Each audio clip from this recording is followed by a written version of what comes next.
आज हूँ 10म अंतर्जातीय योग दिवस आपाई आज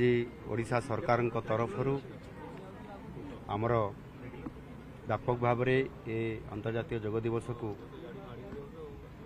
विभिन्न जगार जिला स्तर में सब डिविजनल स्तर में म्युनिसिपालिटी ब्लॉक स्तर में या व्यापक भाव में आयोजन करा सहित आज मु निजे ये आमर कलिंग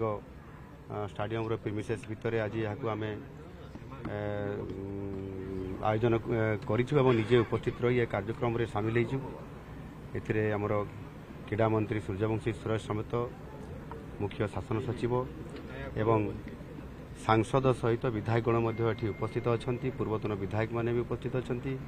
विभिन्न बुद्धिजीवी विभिन्न वर्गर समस्ते अच्छा क्रीड़ा विद मैंने अच्छा क्रीड़ा छात्र छात्री मैंने उपस्थित अच्छा समस्त को मुझे धन्यवाद देवी जे से आंतरिकतार सहित और अति सुंदर भाव में ये योग दिवस रे उपस्थित रही योगाभ्यास करिसेंती एवं गोटे भल वार्ता देइसेंती नुआ ओडिशा रे नुआ आशा और उद्दीपना नहीं ये जो भव्य दिव्य कार्यक्रम आज करागला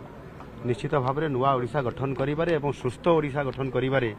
ये बहुत बड़ आगामी दिन में सहायक हबो। मु आशा करी जे ये जो योग निज शरीर सुस्थ पाई एवं समाज पाई ये जो गोटे मुख्य प्रसंग विषय कि आज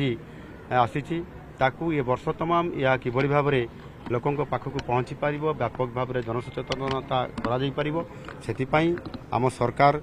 सचेतन रहा सहित निश्चित भाव में ये कार्यक्रम को तल स्तर को पहुँचे यह अत्यंत खुशी और आनंदर विषय आज यह सफलता होता कारण।